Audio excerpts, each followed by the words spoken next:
Mint is still $15 a month for premium wireless. And if you haven't made the switch yet, here are 15 reasons why you should. 1, it's $15 a month. 2, seriously, it's $15 a month. 3, no big contrast. 4, I use it. 5, my mom uses it. Are you playing me off? That's what's happening, right? Okay, give it a try at mintmobile.com/switch. Upfront payment of $45 for 3-month plan, $15 per month equivalent required. New customer offer first 3 months only. Then full price plan options available. Taxes and fees extra. See mintmobile.com.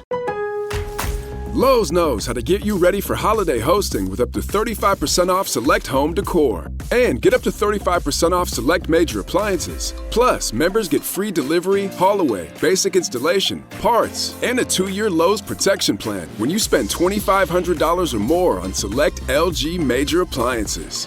Valid through 10/1. Member offer excludes Massachusetts, Maryland, Wisconsin, New Jersey, and Florida. Installed by independent contractors. Exclusions apply. See Lowe's.com for more details.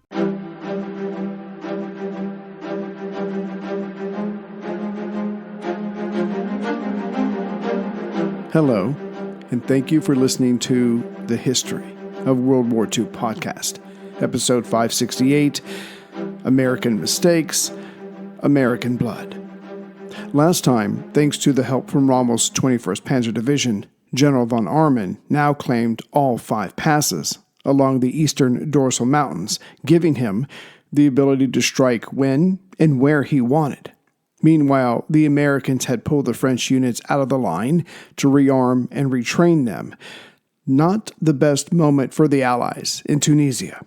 And in truth, the Germans were planning a mid-February attack, but that's when Rommel and von Arnim started having their own battle, the victor getting to choose the details of the next attack. It seems that both sides were struggling in their own way.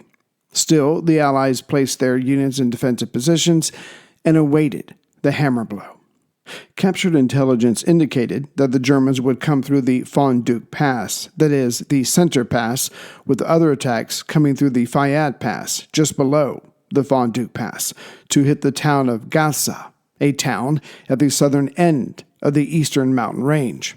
Again, the Americans placed their units throughout the southern end of the eastern range, but as nervous as they were, Rommel wasn't having it all his way either. In fact, he wasn't having anything his way. On January 15, 1943, Monty's maneuvers forced Rommel out of Burat, Libya, on the western side of the Gulf of Sidra, and back to the Mareth line in southern Tunisia. 4 days later, January 19th, now playing the spoiler, Rommel ordered the destruction of Tripoli's port facilities and the blockage of its harbor, which did not stop Monty from receiving the surrender of Tripoli on January 23rd at noon. Pushing out the last of the Italian troops, Monty's 8th Army entered the city from multiple directions. From the south came the New Zealanders and 2 columns of British armor. The Highlanders of the 51st Division entered the city from the east, along the coast road. Another column from the west. Monty had given the signal to enter the city at 5 a.m. that day, but an hour before that, a patrol of 11th Hussars had entered the city and then left. To this, Monty said, if anyone deserves the honor of being the first in Tripoli, it was the Hussars, who have been so long in the desert that they glory in the nickname of Desert Rats. Formally, the city surrendered at noon, and receiving Monty were the Lord Mayor of Tripoli, the Vice Governor of Libya, and its prefect. Rome reacted to this loss with their own broadcast. It said, the enemy can justly claim a victory, but he has paid dearly for it. Our sacrifice of this territory is very painful because the regions concerned have belonged to Italy for a third of a century and have been fertilized with much blood. Near the end of the official proceedings, Monty thanked his men and told them that he was proud of them. And why not? After beating Rommel at El Alamein, they had pushed the Desert Fox and his Africa Corps 1,400 miles, or 2,253 kilometers, in 80 days. 2 weeks later, Churchill came to Tripoli. It was a very big deal for the British and for the Commonwealth forces. Thanking the troops, the Prime Minister ended his speech with, "The days of your victories are by no means at an end, and with forces will march from different quarters, we hope to achieve the final destruction from Africa of every armed German or Italian."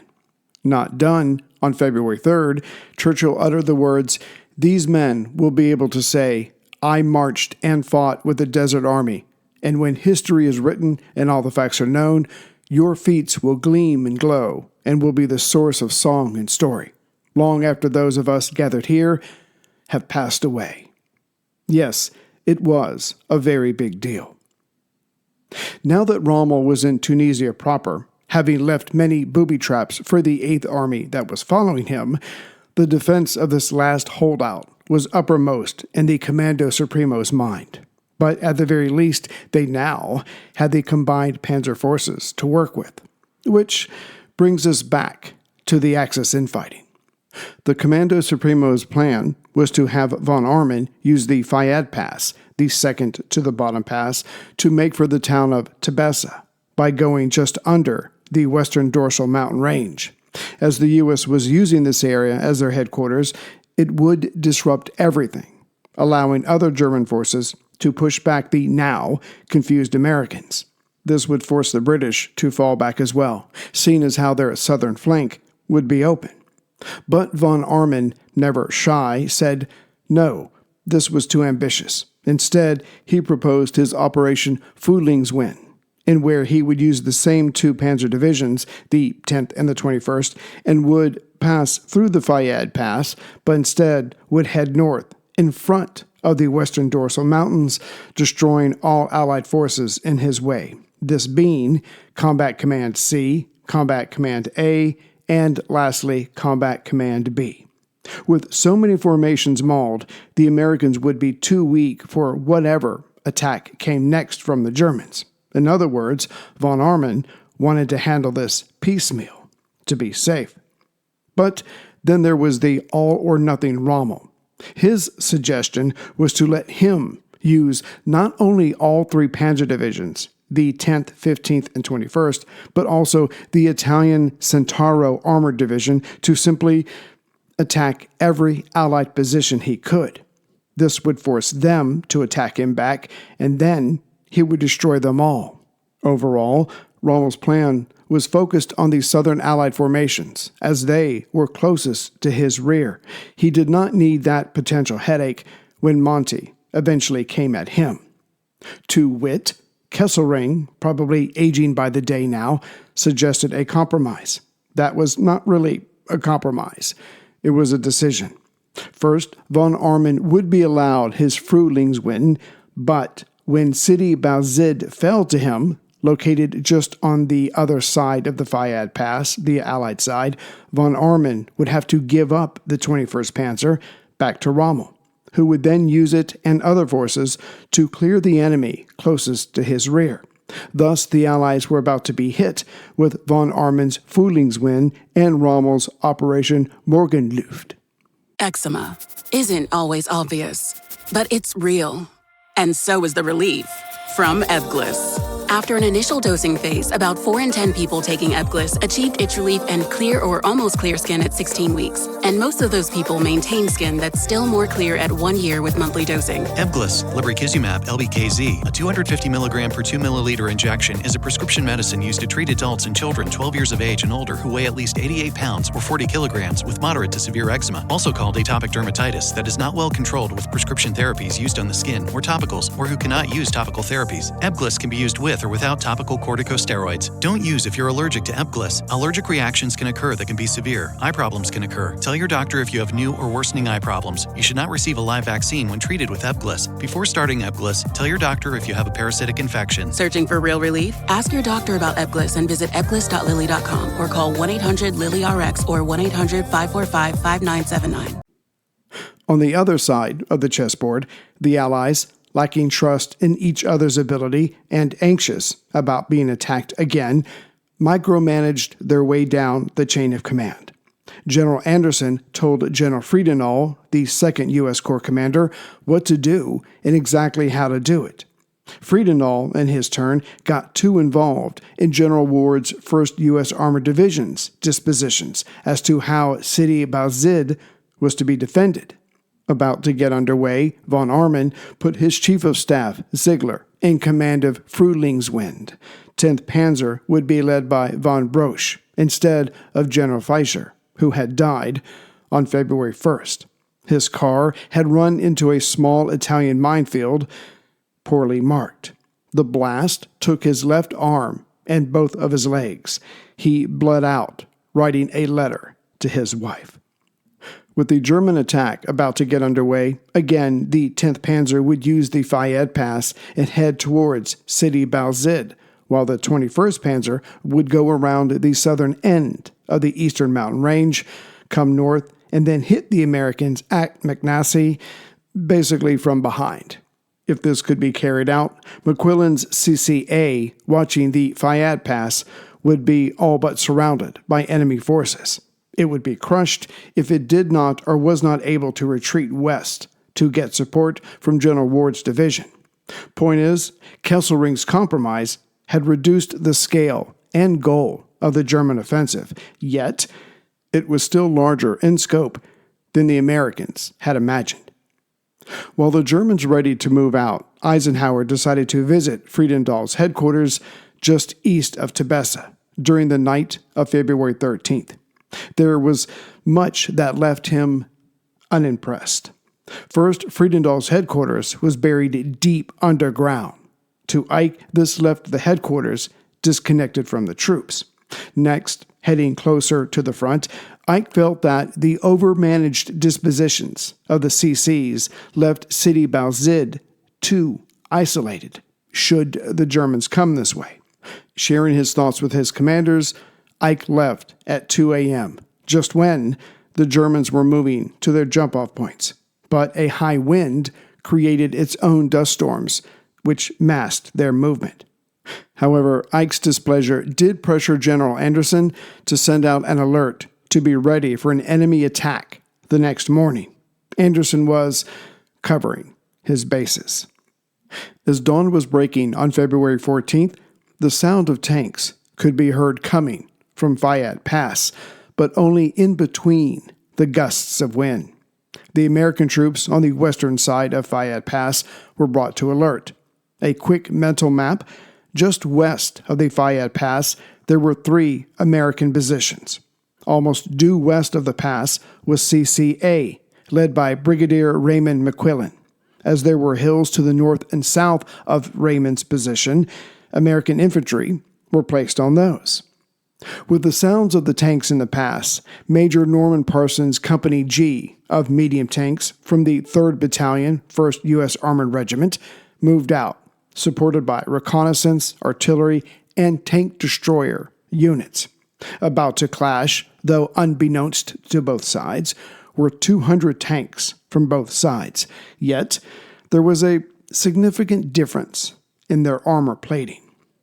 Visibility was poor, so Parsons' lead tank ended up coming right at the lead panzers of the 7th Panzer Regiment. Parsons' tank was taken out in seconds as the American armor was much too thin, given the Germans' weapons. And with the destruction of Parsons' tank, the radio link to the Americans back on the western side of Fayed Pass was lost. The detachments with Parson were also quickly dispatched. Thus, there was no one to retreat to give warning. In fact, the first Americans back to the west that knew that panzers were coming was when the U.S. infantry on the height north of CCA saw them approach them from the north. Then other panzers appeared just south of those same infantry troops on the height. This put those panzers in between the northern infantry and CCA, which meant there would be no support between these 2 American forces. But now that word of the Germans was getting out, Brigadier McQuillan ordered Colonel Hightower's 3rd Battalion to engage the German panzers. Hightower's tanks moved out, but ran right into 88mm guns attached to the 69th Panzer Grenadier Regiment. Few of those American tanks survived to retreat. As bad as things were for CCA and the infantry to the north and south of it, the 21st Panzer, which was to have also attacked from the south, was delayed, having got caught up in soft sand. For the Americans, it could have been much worse. Thus, it was CCA against the 10th Panzer Division. This battle went on for hours, which allowed the Germans to call in dive bomber attacks. It was a confused affair, but it became all the more clear when the 21st Panzer finally did show up that afternoon. McClellan was forced to make a fighting retreat of it, yet he did not leave the area entirely with his mobile forces. Just west of this fighting, there was another rise, Jebel Hamra, about 10 miles away. That's where McClellan set up another stand.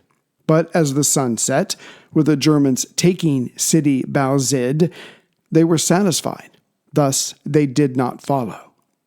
Reorganizing himself, McClellan received a report of the losses: 44 tanks, 2 artillery battalions, and all but 2 of the tank destroyers.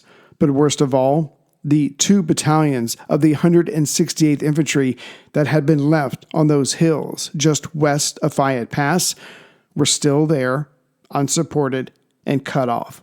Thus, the American force in this area was weakened and separated.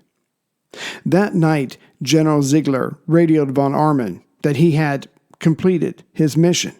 Now it was time for the 10th Panzer to head north towards the Fondue Pass, while the 21st Panzer would head to the southwest towards the town of Gafsa at the southern end of the long eastern mountain range to join and help Rommel.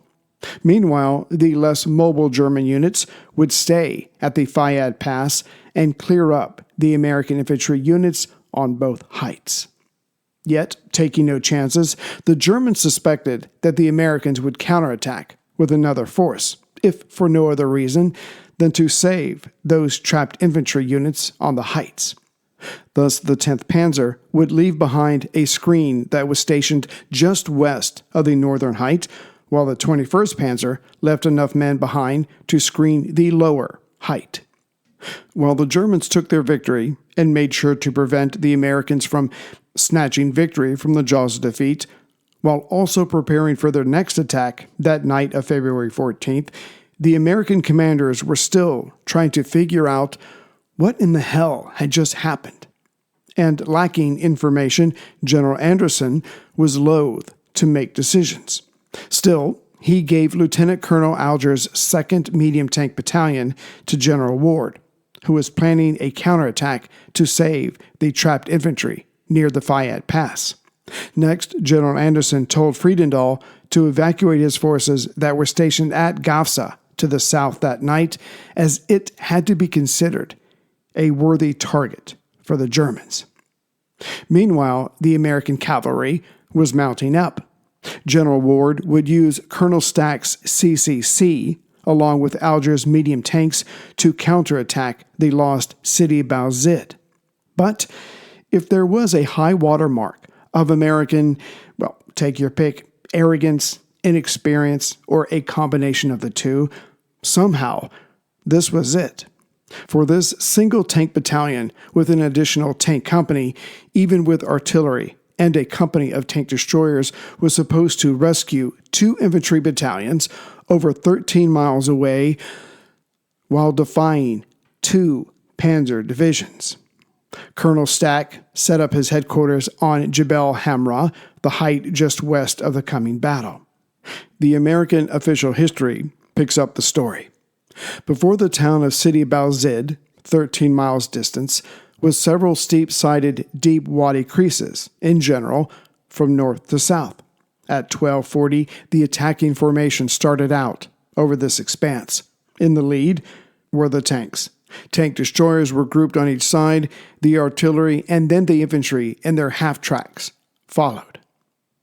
But the Germans had done their own reconnaissance. They allowed Alger's tanks to come across the first deep wadi unmolested. At the second one, the German anti-tank fire started up, but not enough to stop the tanks from coming on. No, it was at the third wadi that the Germans opened up in earnest, joined by Stuka dive bombing attacks. Soon, the American artillery and armored infantry were unsure what to do, seeing their tanks so quickly mauled. Next, the now anxious Americans saw panzers to their north. What they did not see were the panzers to their south. Now focused on the northern panzers, Alger's tanks turned, but his personal vehicle was hit within seconds, and he was captured. Only now did the southern panzers make their presence known. The armored infantry were the first to turn around and pour on the speed. The surviving tanks and artillery tried to join them, but few of them made it out of the trap. Soon, 40 American tanks were ablaze. Some of the artillery made it out as they were able to fire on the pursuing panzers. Those burnt tank remains would be come upon by other Americans 2 months later. There was no way Friedendahl could get to those trapped infantry battalions now, so he ordered them to escape at night. About 200 men from the northern height made it out and to the west. Very few, if any, from the southern height did the same.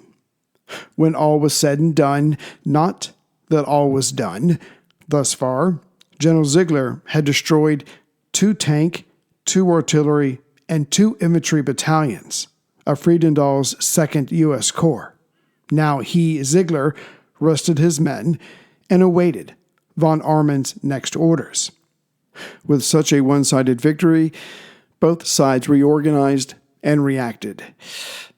And yet, the Allies' moves were tinged with panic, while the German side was drenched in self-centeredness. This episode is brought to you by Indeed. When your computer breaks, you don't wait for it to magically start working again. You fix the problem. So why wait to hire the people your company desperately needs? Use Indeed's sponsored jobs to hire top talent fast. And even better, you only pay for results. There's no need to wait. Speed up your hiring with a $75 sponsored job credit at Indeed.com/podcast. Terms and conditions apply. Now, General Anderson believed that Sidi Bouzid was the linchpin of the German attack, so he released CCB to General Ward. Further, he had all Allied forces south of the town of Uswiltia, which sits atop the shorter western mountains and is just above the central Faduk Pass, to pull back to the western dorsal mountain range. Wanting to add more might to the area, next Anderson had Friedendahl's area of responsibility reduced, cutting off its northern head by putting the French 19th Corps there and having the British 6th Armored Division and the 1st Guards Brigade cover the passes of the western dorsal mountains at Sabiba and Thala, which left Friedendahl to cover the area in front of or east of the western dorsal mountains, including the Kasserine Pass that led to Tebessa, the U.S. headquarters for the area. While the Allies' defensive positions were taking shape after its latest defeat, Rommel had entered Gafsa at the southern end of the eastern mountains on February 15th from the south, unopposed. So he had his reconnaissance unit, as was his wont, pushed further north, now at Varinia, close to the opening of the Kasserine Pass. And now, ready to give the enemy a real headache, he asked von Armann for his 21st Panzer Division back. To wit, the opposing officer said no, because Rommel had already taken Gafsa. So von Armann's 5th Panzer Army with the 21st Panzer as a guest would head north and try to roll up more enemy units, starting with those at Sablita, just northeast of the Kasserine Pass. Meanwhile, the 10th Panzer would make for the Von Duke Pass. In reaction, Rommel was disgusted anew with the politics of war and was about to order the Italian Centauro Division to turn around and head back to the Merethe line along the coast. But then the Rommel of old rose to the fore. So he wrote to Kesselring basically saying he wanted to take Tebessa and the area just north of it, but he must be given both the 10th and 21st Panzer Divisions. But a change of this magnitude had to have the approval of the Comando Supremo and Mussolini. So Rommel had to wait. Not one of his stronger characteristics.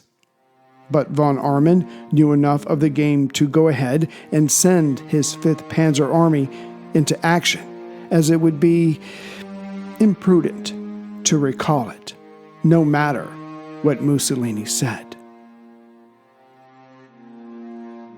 Greetings, everyone, from Central Virginia. So we can still see that for all of America's population and might, what really matters is what you have on the battlefield at the moment. And with this area, it's kind of big, obviously, and so trying to cover it all, even with the French and the British helping, because the Americans know that they're outmatched, and because the French know that they're outmatched, they have to kind of really be sure of their defenses. So they have to overload them, which doesn't leave them a lot to cover the area as well as go on the offensive. So anyways, the idea, of some American tanks taking on 2 Panzer divisions, I mean, there was no attempt at distraction, diversion, nothing. They just thought, I get that they're desperate, but, the Germans have been at this for a while, and you need a little finesse besides power. But anyways, the Americans will learn as they go, and they'll obviously have more men and tanks in the future. So anyways, so that struggle is still going on, as well as the German infighting, but we'll save that for later. So I would like to thank my latest members, and I can't remember if I've mentioned these names, so bear with me, Michael Whittle and Daniel Griffin. So thank you very much, gentlemen, for supporting the show. I think you're going to enjoy. It's going to take you a while because there's 296 episodes in front of you, but I think you're really going to enjoy what I'm doing now, which is the east coast of Greenland with the Battle of the Weather Stations. Anyways, I'm having a lot of fun with that. As far as donations, Anthony Apfelbeck is back. Thank you, Anthony. He sent a donation. He said he enjoyed episode 560. I think it was 567, where Ryan Fairfield and Tony Lupo from the Warrior Next Door podcast, they joined me as they are wont to do. They seem to force themselves on the show. No, I'm just joking. We talked about the top 5 mistakes of the Axis, or Hitler. I can't put Hitler in the title because it will get shut down. So I changed it to the Axis. But that was what the conversation was about. And it was fun, just like when we did the top 5 World War II movies. We had a good time together. So that's episode 567. And you can see the video on YouTube if you want to check it out, as opposed to just hearing the audio. Anyways, so Anthony, thank you for the donation. Let's see here. David Britton, thank you very much for your donation. And Jessica Carrelas Bellamy, if I'm saying that right, Jessica, thank you very much. Much appreciated, keeping the show going. And so I've got some interviews coming up with some cool books that are coming out. And we'll just keep going on because now Rommel's in the picture. You've got the Americans, and soon to grace us with his presence once again will be General Patton, and we'll see what he gets up to. Take care, everyone. Hollywood feed delivery. 500 squeaky balls for bingo? Bingo, what did you do? Oh, and there's more. 1 XL memory foam dog bed, 75 bully sticks, and a mountain of toys still in the car. Bingo, did you really order online from Hollywood Feed again? From tasty treats to tail-wagging toys, get everything your pet loves delivered same day. Check your address and order now at HollywoodFeed.com. Hollywood Feed. More wagging, less waiting. From the creators of the popular science show with millions of YouTube subscribers comes the Minute Earth podcast. Every episode of the show dives deep into a science question you might not even know you had. But once you hear the answer, you'll want to share it with everyone you know. Why do rivers curve? Why did the T-Rex have such tiny arms? And why do so many more kids need glasses now than they used to? Spoiler alert, it isn't screen time. Our team of scientists digs into the research and breaks it down into a short, entertaining explanation, jam-packed with science facts and terrible puns. Subscribe to Minute Earth wherever you like to listen.